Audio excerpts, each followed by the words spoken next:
Age of Transitions. You are listening to The Age of Transitions. I'm your host, Aaron Franz, coming at you live this Friday night, July 9th, 2021. Live every Friday night from the facilities of Ocelli.com, 10 p.m. to midnight. Got the live show here. You can call in.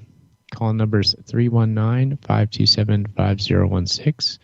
Or send a message to Chuck. He's Charles.Ocelli on Skype. He'll bring you in the show. Or call 319-527-5016.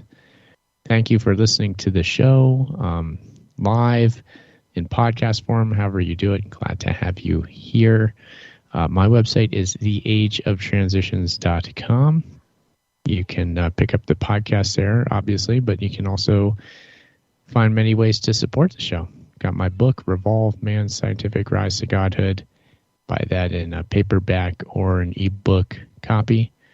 And now, T-shirts. We got Age of Transitions T-shirts, as well as Ocelli Effect T-shirts, both of which go to help out. And then, of course, the Uncle the Podcast T-shirts also available. So thank you, everybody who has ordered Age of Transitions and Ocelli Effect shirts this past week. Thank you to Creative Accidents, to Robin.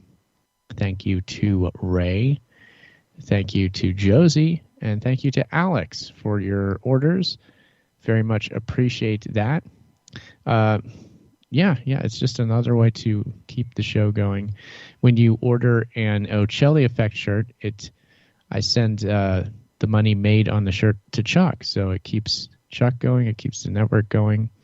The purchase of the Ocelli Effect shirt and Age of Transition shirt just goes this way here to the Age of Transition. So big thank you to everybody for ordering those. Those plenty there, so they're up. A good way to support the show, and yeah, it's a nice shirt. So check that out at theageoftransitions.com. So again, it's Friday night live show. You may call in any given Friday night that we're live here. Number is 319-527-5016. Would very much like to talk to you. And then also Skype. You can find Chuck. He's Charles.Ocelli on Skype. So he could bring you into the show too. So lots of ways to come on the show. I'm hearing... okay. Yeah, 319-527-5016. That's the phone number again. So here we are. Back with the Age of Transitions. It's been, I've been having a good past week here, so things are going good. Lots of heat, but heat everywhere, north, south. It's kind of the usual thing out here with the heat, so I'm used to it, but it's crazy to see the heat elsewhere. So that's definitely something crazy. So another odd goings on here in the Age of Transitions. And I think tonight I'm just going to go down through some news stories. So we've got this is an interesting thing from newatlas.com and these are things that I retweeted on my Twitter at FranzSimulation. So I'm going to go through them. This is newatlas.com. The title of this article is DARPA program seeks to develop camera tech that mimics the human brain. And the acronym for this project is FENCE, F-E-N-C-E. DARPA has announced the start of the Fast Event-based Neuromorphic Camera and Electronics program, FENCE, which is designed to make computer vision cameras more efficient by mimicking how the brain processes information. 3 teams of scientists led by Raytheon, BAE Systems, and Northrop Grumman are tasked with developing an infrared camera system that needs to process less data, operates faster, and uses less power.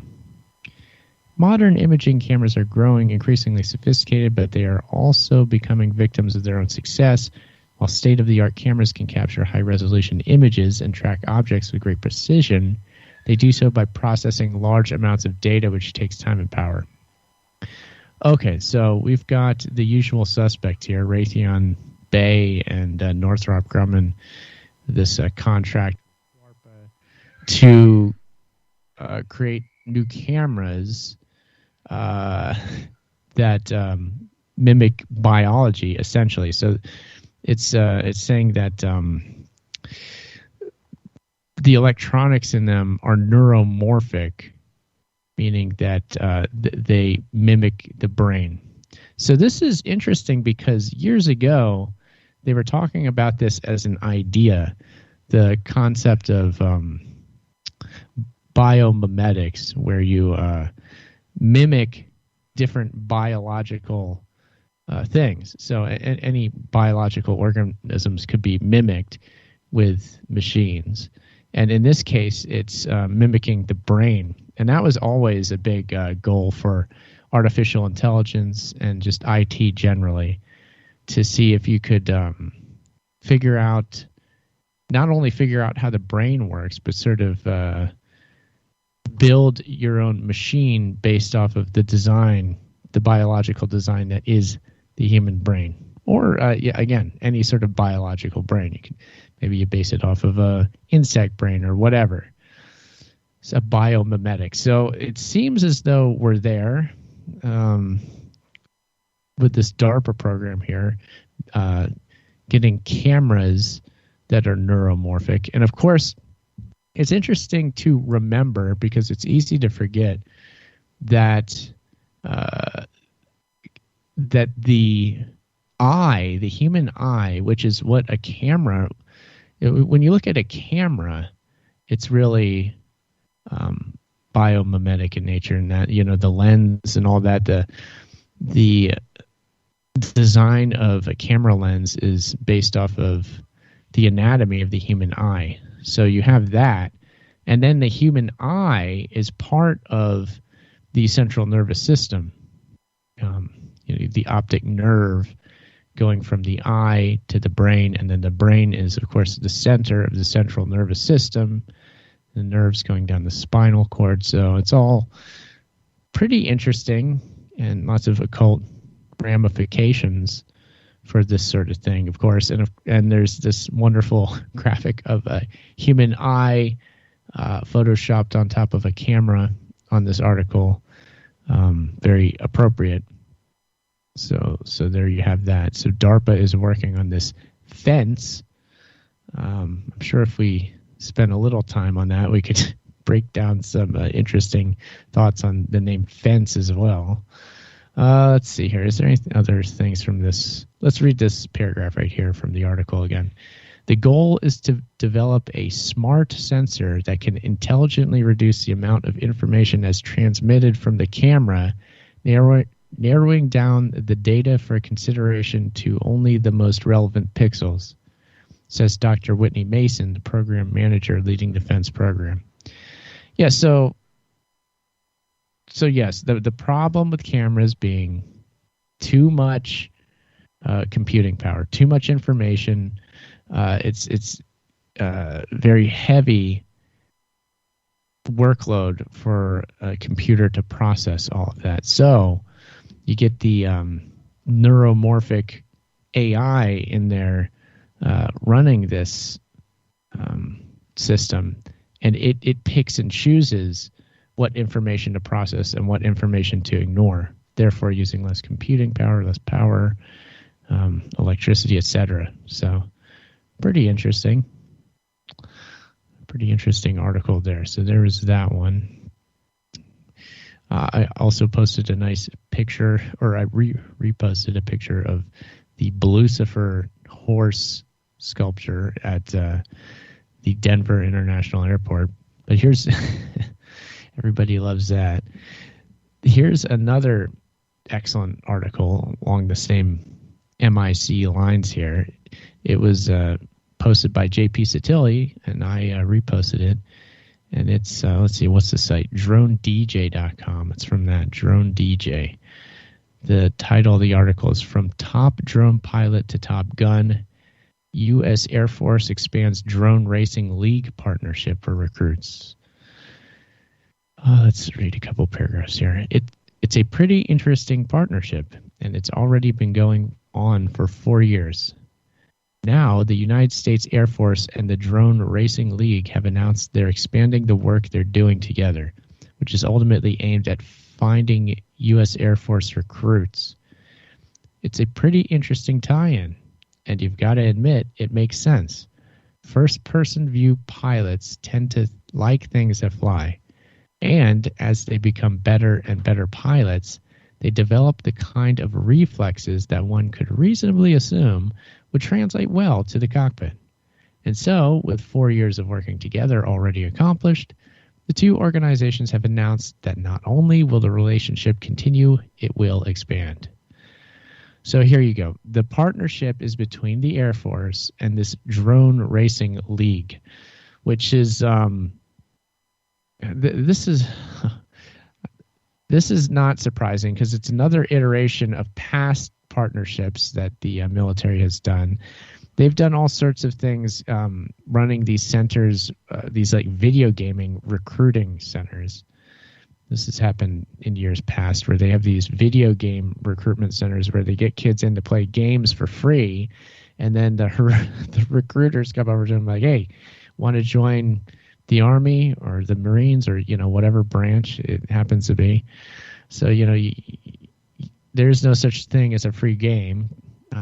No such thing as a free lunch. No such thing as a free game. You got to get at least bugged by a military recruiter. So that's things they've done in the past. And this is just building on that. I'm sure that must have been successful for them. And as this article explains, the Air Force's partnership with this Drone Racing League has been tremendously successful, and they're expanding it now. And Drone Racing League, obviously, is just a league of drone enthusiasts that build and race drones. And they get into this article quite a bit about this first-person view, FPV, which is you put the camera on the end of the drone, and then you put like virtual reality goggles on. You wear virtual reality goggles, and you see the image of the camera. So it's like you're inside the drone.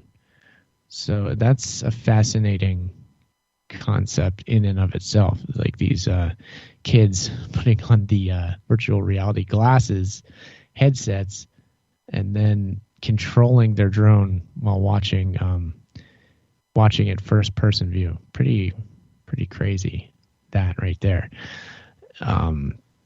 So that's, I guess, the new kind of trend in drones is doing that, and the racing. And now the U.S. Air Force is finding recruits from within the league, and yeah, it all makes sense, of course. But it's just more of the same. When it comes to any level of this technology, like and when it comes to the fun aspects of technology, you can't escape from the reality that the military is right there. We understand that the development of so much of this emerging tech is coming from the military industrial complex here in the U.S. That's what we do. That's how we develop our technology.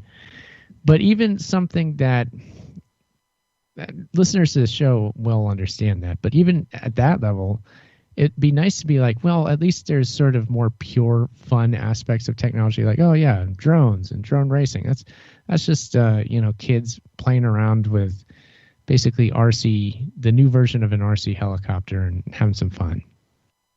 But even that sort of innocent kind of aspect of the technology, quickly it gets tainted and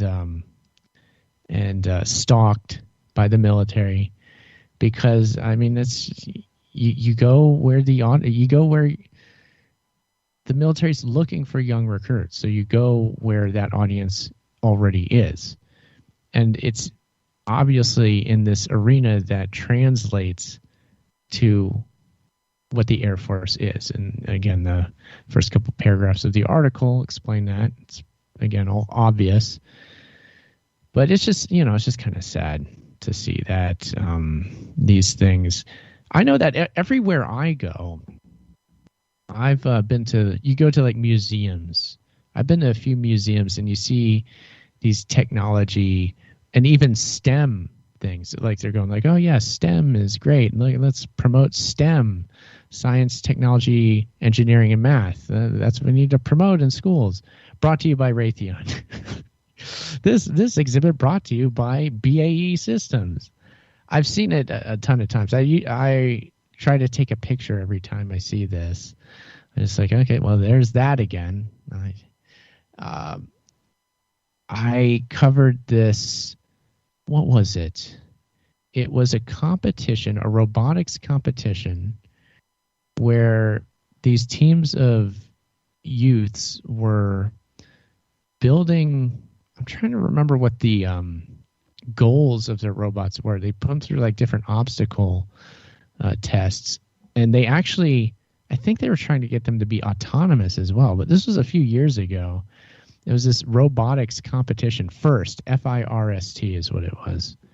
So you got FIRST, you've got DRL, you've got Fence, all these things. But yeah, the first robotics competition, and that was heavily sponsored by Google, and I think it was Raytheon, or all those. I can't specifically remember, but it was a number of them had banners all over that at the event.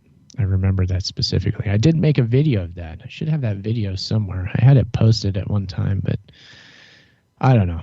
Just another one of those things over the years. So there you go. The U.S. Air Force expanding its drone racing league partnership. Pretty interesting. And then, yeah, that human-machine interface almost with the first-person view thing. Another kind of fascinating thing to dig into. I don't think I'm going to do that right now, but here's another story posted by, I don't know if I want to give the name of the Twitter account because it has vulgarity in its name, so I won't. But I love the account, which is a shame, really. But they posted this. Oh, this is from Vice, so let's not read too much of this article. But Chuck, what's up there? I hear you. Yeah, we have a Skype caller joining, Aaron. Okay, sounds good. Caller, what's your name and where are you calling from? Greetings, Aaron. It's Robin from Victoria, BC calling. Robin, great to hear you. Hey, thank you again. Gave you a thank you at the top of the show, but thank you again for your T-shirt orders. Really appreciate it. You're welcome. Yeah, I'm looking forward to sporting those. Still got lots of hot weather up here yet, so I'll be able to display them around the city. The short sleeves will come in handy then. That's right. Yeah. But I just was calling in today. I just have a quick reference when you're talking about Raytheon and all these companies going into schools and stuff. I think you might have seen, and if folks have been to my Twitter page, they've seen my header, which I changed recently, which was I think in 2017, Raytheon and the Girl Guides partnered up. Oh yes. To get that female energy into bomb making and such. There it is. Yes, I see it right now. I'm on your Twitter at Broken Rib, and I see on the left is the Girl Scouts logo. On the right, the Raytheon logo, and they're paired. That was from some screenshot from some video or something. Yeah.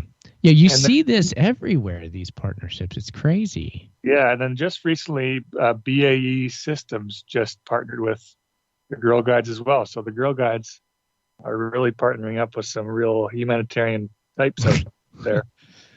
Well, I mean, that is a big push too, is to get more female involvement in STEM. That's just a big thing generally. So of course, when that is called out for as a project to work on, of course you get the usual suspects stepping in, like, yes, here we go. So we'll make things happen by we'll partner with the Girl Scouts or the Girl Guides or whatever. So that's definitely what's going on there. I'm trying to recall specific publications that have said that. I've seen that everywhere. It's like we need to get more women involved in STEM.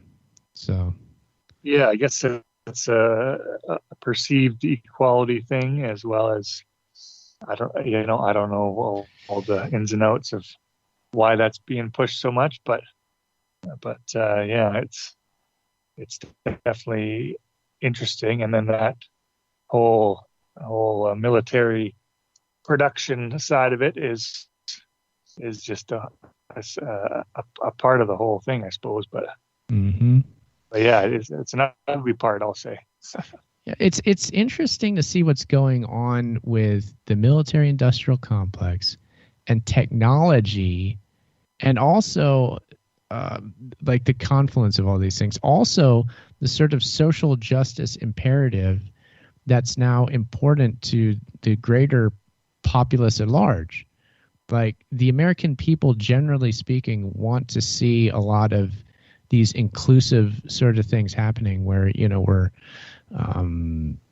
we're furthering women's opportunities and, better continuing the civil rights push for minorities and things like this. So that's an actual thing.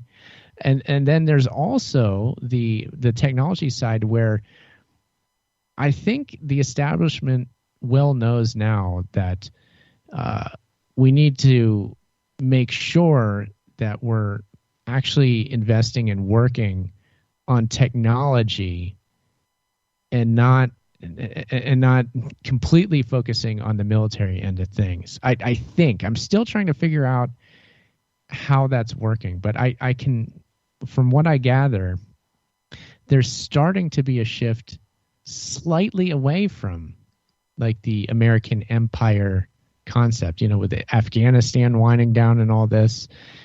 I can't tell what's going on yet, but do you have any thoughts on that, Robin?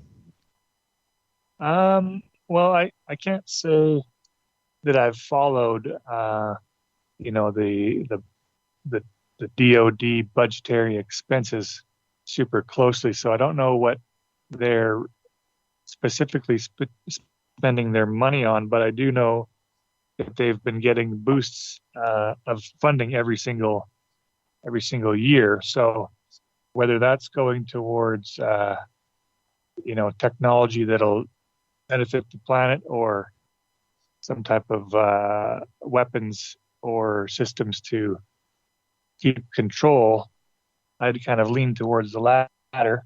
But in terms of other investments and stuff in technology, I'm not too sure that is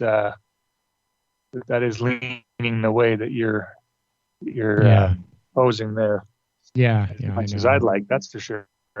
Yeah, it might be wishful thinking there. I honestly can't tell what's going on. There's at least lip service to a number of things, and one of them is I can't tell if the American electorate really. I can't tell where they're at on foreign policy, because it doesn't even seem like that even comes up anymore in political discussion, which is fascinating. So maybe it's just a lack of discussion there. I don't know. That's been a pretty good trick by the, whether you want to call them the deep state or the corporate elites and that. Yeah, they seem to keep these other issues at the top of people's minds, rather than all the foreign policy action that goes on daily out there. Mm-hmm. Yeah, there was something I was going to say, but it's kind of slipped my mind there. But yeah, sorry, carry on. No, it's so much going on. I feel I'm probably a victim of getting confused by all these weird narratives being weaved all around us. These woven mess of narratives shrouding the truth. But certainly, I mean, American empire isn't gone. And I would say still the main progenitor and developer of these high technologies is the military-industrial complex. And I've mentioned this on the show before too, is I can't tell to what extent Silicon Valley is working with and also antagonistic to the established military industrial complex companies, the the Boeings, the Raytheons, the BAE, all these. I can't tell if there's animosity there or if there's partnership there. That's something, again, we need to figure this out, because I really feel like all these things are emergent right now. Like at this moment, all this stuff is happening, and I still don't know what to make of it. I'm sorry. Yeah, well, I know, like, Amazon, for instance, I don't know if they're considered Silicon Valley, but they've got, dozens and dozens of contracts with the military. I think they're providing the cloud computing for the CIA. Oh yeah.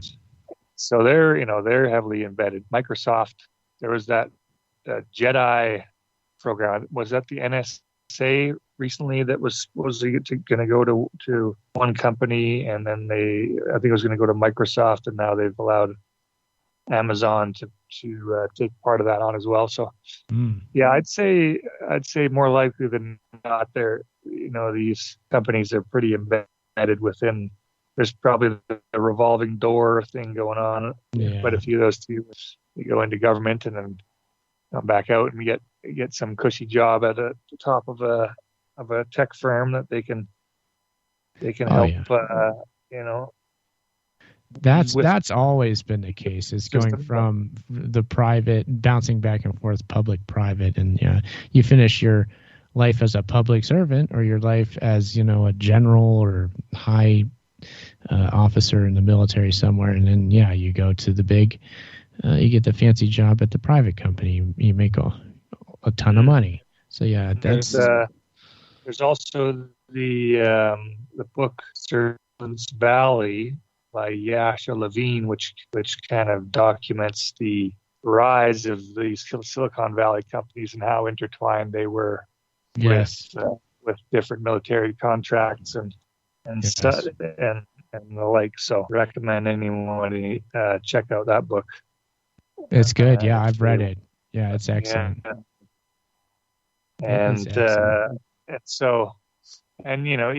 Even these, in that book, he talks about Tor and these perceived kind of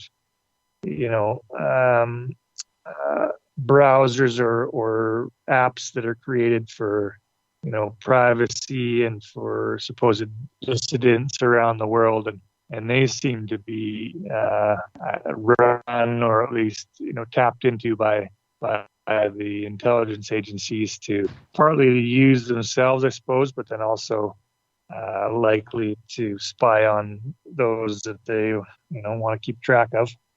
Yeah, I saw a recent story pop up that there was a specific app that I forget what criminal underworld specifically was using. Yeah, I created it. Yeah. Is that the one that it's called something start with an A, like Axors or something like that? That was the name of the app, was it? Yeah, something like that.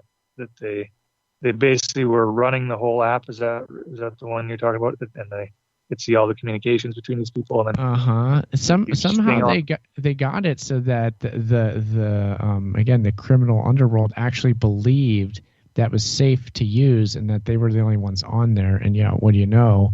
They were being watched the whole time. Funny enough, there's actually, I believe it was a company out of Canada that was selling these phones that were supposed to be like all super secure on their own operating systems that weren't the big tech ones, and I believe those apps were being distributed either through that group or on the phone already or something, and so there was a bit of a Canada involvement from what I recall. Oh, interesting. Yeah, I wonder what the full story is there. Like, who was, if like the FBI was up in Canada, or if something else, if it was like an international operation like that. And well, it wouldn't surprise me that the Five Eyes spying partnership there, they definitely work hand in glove in a lot of these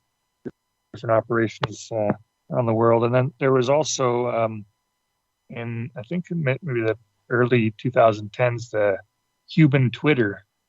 There was Cuban Twitter. Yeah, you can look that up on the search engine there if anyone's interested. Where I think it was the CIA was attempting to create like an alternative Twitter for Cuba that was by these kind of subversive hip hop groups or something that I don't think it really got very far. It definitely didn't get to the results, of this one by the FBI there. But yeah, there's all sorts of tech stuff going on. And then I just retweeted earlier today. There was that Cyber Polygon event just occurred yesterday or today.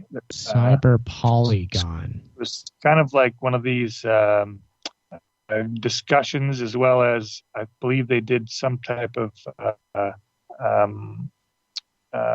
acting out, potential events for cyber attack type things. And like predictive modeling or something, trying to figure out what would happen in the event kind of like that Event 201 with the pandemic stuff and okay. These other, the word escapes me what the term is, but these the exercises, these what do you call it? It's sort of like how on 9/11 you had the NORAD running the what was it? They're running the exercises that were that were identical to what was actually happening, essentially. Vigilant Guardian and Vigilant Warrior. What was that, Sir Chuck? Vigilant Guardian and Vigilant Warrior. Right. Those are the Pentagon drills. Yeah. And that phone app you were talking about, drills. That phone app you were talking about, Creative Accidents dropped in there. It was called Annam. And, okay. Yeah, it was actually totally run by the FBI. So, yeah. Yeah. Yeah, they were probably just having a freaking a great old time sitting around the computer watching these guys message back and forth. And oh yeah, surely it was fun. They would have been cracking the champagne way early on that one, I'm sure. Right. Well, yeah, I mean, you mentioned Tor earlier, and that from the beginning was compromised, and you had people on the dark web fully like going whole hog on that thing. You had that Silk Road website with that goofball, the Dread Pirate Roberts or whatever, who eventually got in trouble for like trying to contract kill somebody. Do you remember that? Supposedly, yeah. There's some questionable things in terms of that. Okay, I don't even know fully that one. You know Richard Grove of TragedyandHope.com. Yes. He's done a lot of work actually trying to get that guy out of prison, from what I understand. Really? He believes that he was falsely charged with some extreme charges. But I want to say Ross Ulbricht is his name, maybe Ross Ulbricht. Yeah, Ulbricht. I can't remember. But yeah, that was definitely an interesting case in general. I remember there's an FBI guy that got caught for embezzling some Bitcoin from that whole case as well. He tried to siphon off a bit of Bitcoin on the side there. But. Got it. Yeah, interesting. I think I'll jump off now, Aaron. I'll let you continue the rest of the show with your stream of thought. But maybe I'll call back in when Uncle comes back on here. That would be good. Yeah, absolutely. Yeah, thank you for the call, Robin, and thank you again for the shirt order. Yeah, looking forward to it. I could send some photos maybe for the Instagram or something there. That would be good. They're in the mail right now, so you should be getting it any day now. So it's going to be good. All right. Have a good rest of the hour, and I may talk to you next hour. Sounds good. Okay, take care, Robin. Adios. Okay, so there we go. Yeah, I mean, good to talk to Robin, but yeah, more of the same here, as we all know, with the military-industrial complex, American empire, the development of high technology coming from that arena, the need for government to work hand in hand with giant corporations like the Amazons, the Googles, these Silicon Valley companies to provide the services that at this point only they really provide, with the cloud computing, and also development of AI systems. All those companies are doing that, working on that. So it's just one big machine, really. It's all interconnected, and it's not truly separate. The public and private spheres, I've never really seen them as being separate. That's just a fun little idea that is cool to play around with when you're getting people excited about elections and stuff. You can pretend like those things are completely separate from one another when you look at the reality and it's just one big mess, a giant intertwined ball of yarn that's just one giant thing. So that's the reality as far as I'm concerned, from what I gather. Let's see here. I have some more interesting stuff that I want. Oh, the tractor thing. Again, it was on Vice, so I don't think I'll even read the article. I think just probably reading the headline here is going to be enough. It says, farmers are going to get the right to repair their own tractors. John Deere was one of the worst cases of you don't own your hardware.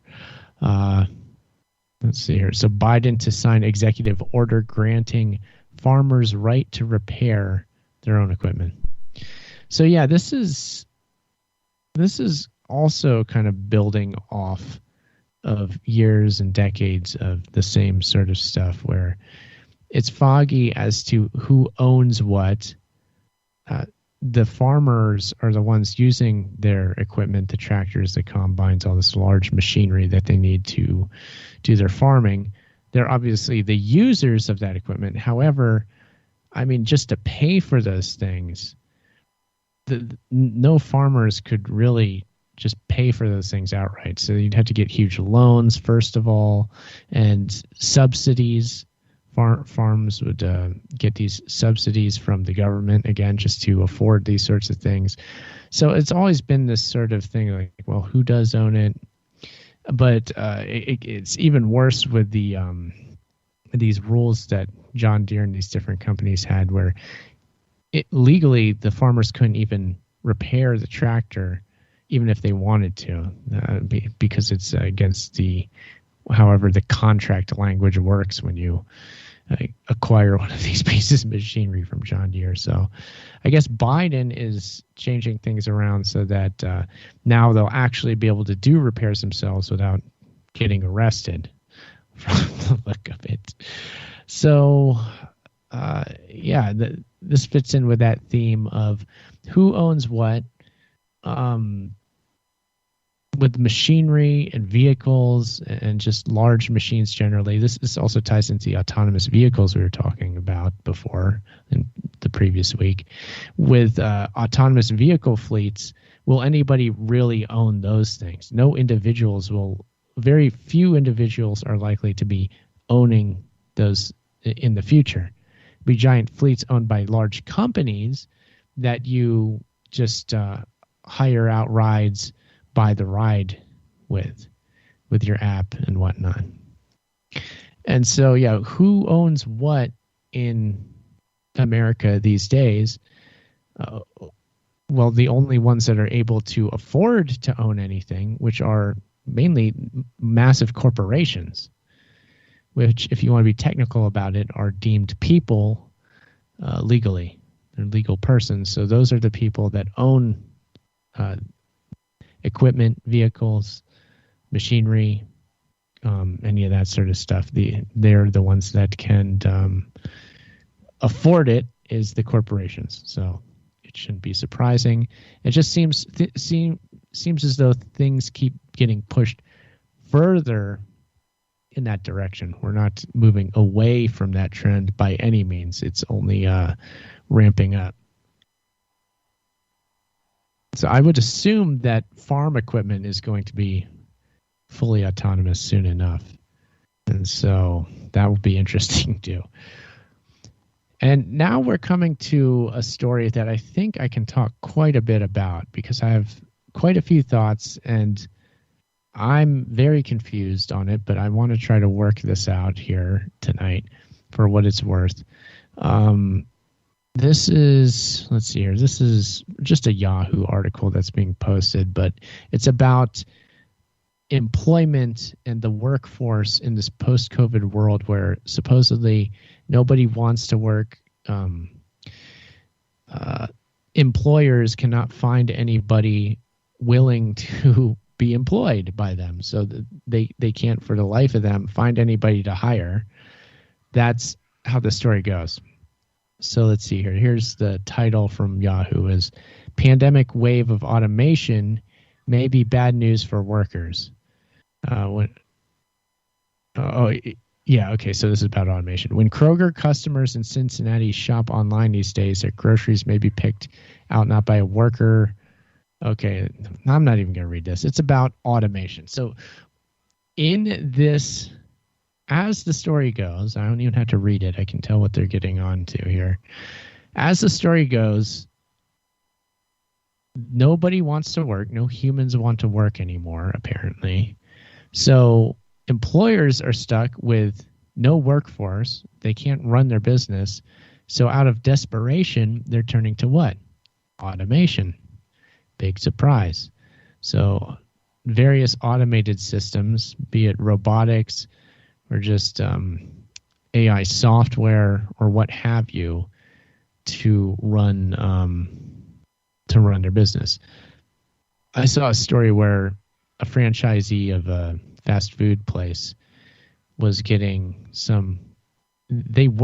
sounded like this one franchisee that owned one restaurant worked with an AI startup company to develop some system that ran her drive-through line. I found that kind of fascinating. I'm like, really? That's kind of crazy. So that's how the story went. But yeah, apparently these automated systems are going into place now. And so, not surprising at all. But I just wonder to what extent are the autonomous systems in now? Surely they're going to be, and they're going to be placed in there. And I do think this is probably the start of this. We are seeing a legitimate start to the automated systems are really coming in more places than you've seen before. And how much of this narrative of nobody wants to work, that's where I'm kind of like, I'm leery of that narrative. It's like, I don't know if I believe that people don't want to work. That's what they're telling us. I've seen them. You've all seen the stories. It's like, oh, nobody, everybody's getting all this stimulus money. Everybody's got all these. Nobody wants to go anywhere. They got all used to sitting around the house all the time. Like all they have to do is sit around, cash government checks. This would be like the Fox News version of the story. Like they're just sitting around cashing checks and they're living off the government's money. And so I'm sure you've all heard this. I don't think I buy that. That doesn't seem right at all to me. I don't believe it. I think there's also the concept that people don't want to go back out because of COVID and how that's still a concern for a lot of people. And they just want to wait until it goes completely away, if that ever even happens. It seems more and more likely that it won't ever go away completely. With each passing day, it seems more that way, does it not? But, so that's another factor. People not wanting to go back to work because of the COVID concerns.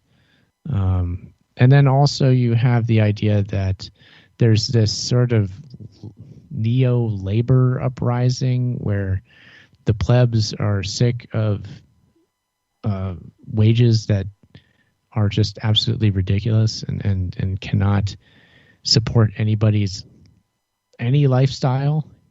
You cannot live on the wage that is being given now. And so there's a backlash and people saying, you know what? If you're not going to pay me enough to live, I'm not going to work anymore. So that's another explanation to what's going on with this general trend. I can't tell. I can't tell how much that's real. It has to be to an extent. But I can't tell if it's being overblown too, because it seems like a convenient narrative for all sides of the equation, actually, when you think about it. because let's just look at the left side of the political spectrum. First of all, it gives you that sort of vindication and feeling as though you're triumphing. Is like, yes, the bourgeoisie is really getting their comeuppance finally, in that the proletariat is just refusing to work. And so this has been a long time coming. Now it's finally happening. So take that.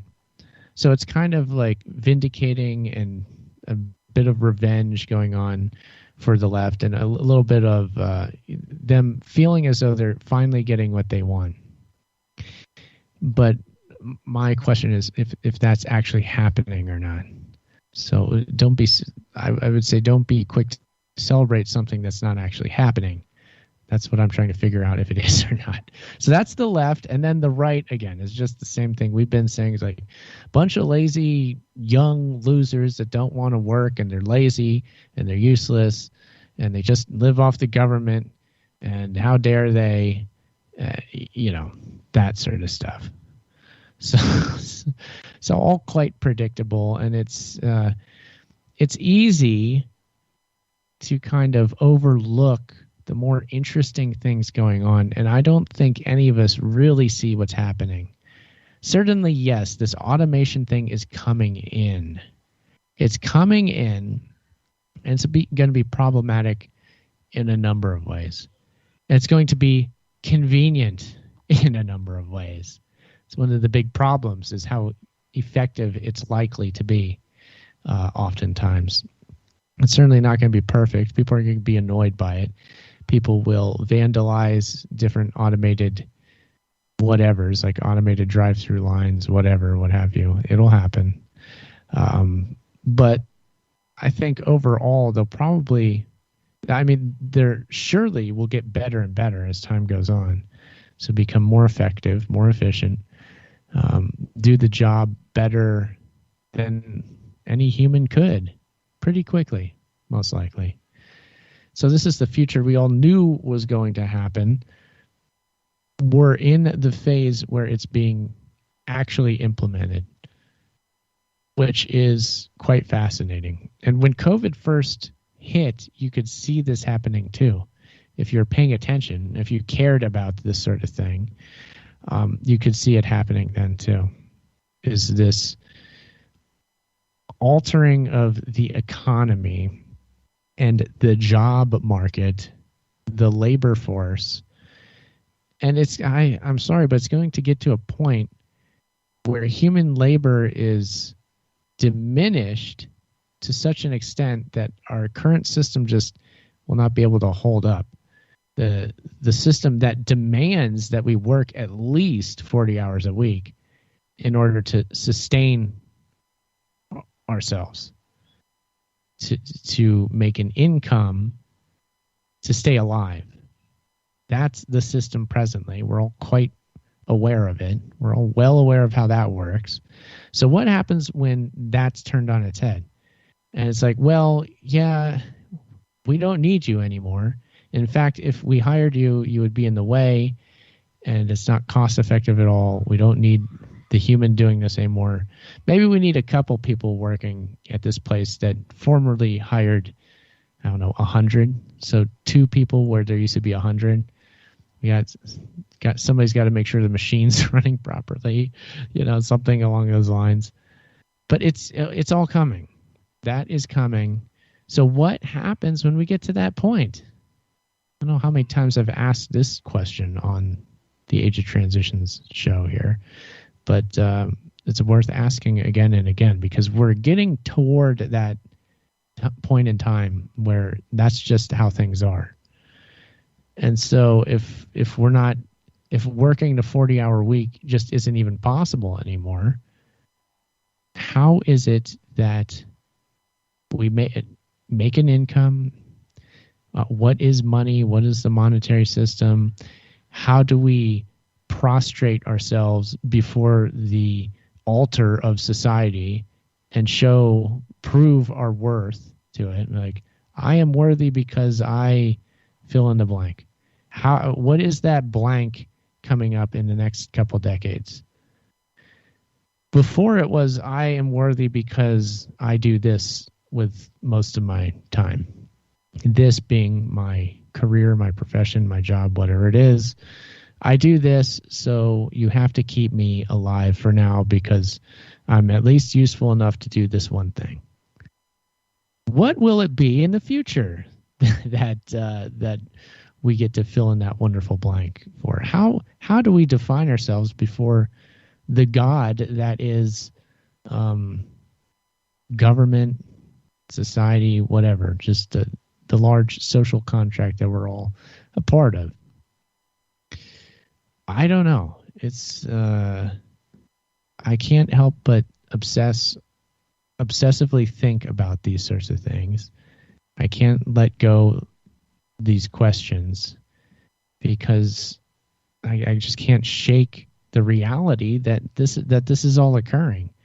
And it seems as though when I look around that none of us are ready to even begin to answer any of these questions. So what happens when just out of nowhere, like a bolt of lightning strikes? Like, well, okay, this is the new normal. What are you going to do about it? And I don't know.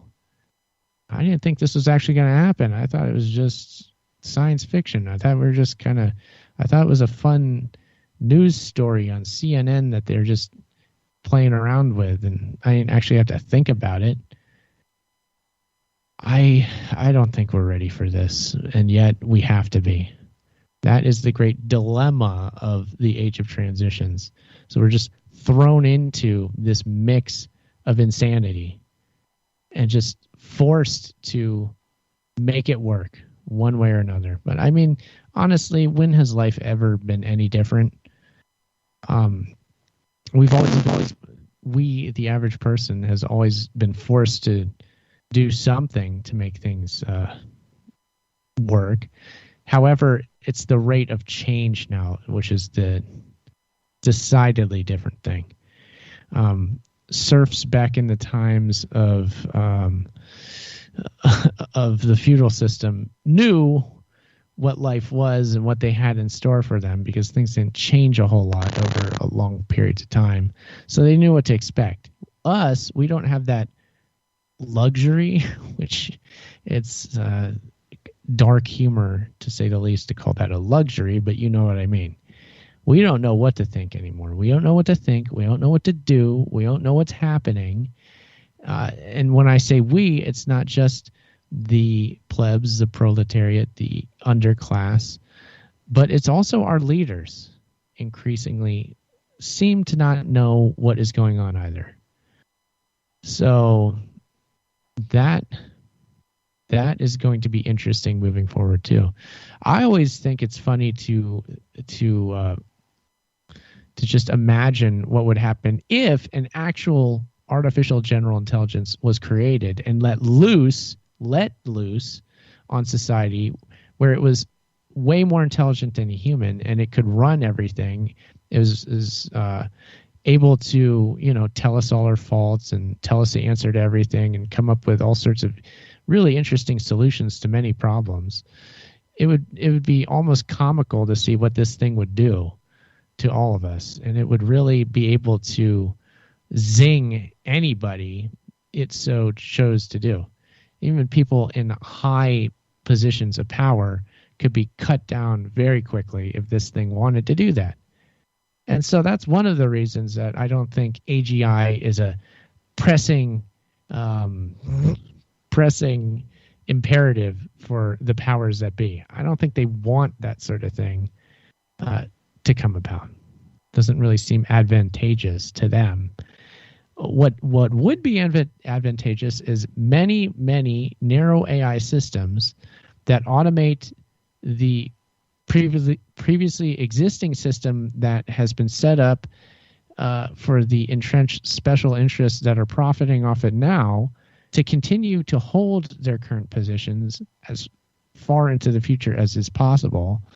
You just get these automated systems to keep running the show and keep the money that's already been made by this dominant minority in the same hands, so that it keeps multiplying itself, because it takes money to make money. And when you have that kind of money, it just starts, if you know how to use it, it just keeps expanding while it depletes from everybody else. So that seems to be where we're at. And everybody seems to know that, which is a point of frustration, oddly enough. Gosh, I don't know what everybody's so bad about. You know what I mean? So we're at that point. So expect the unexpected, I'd say. That's just kind of par for the course here in the age of transitions. But I wouldn't have it any other way, would you? Things might get interesting here in a minute. So let's just see what happens and just be resilient is all I could offer as advice right now, because we don't really have any other choice. Stay tuned. In the next hour, it's Uncle the Broadcast. You can call in there too. We're on Ocelli.com every Friday night.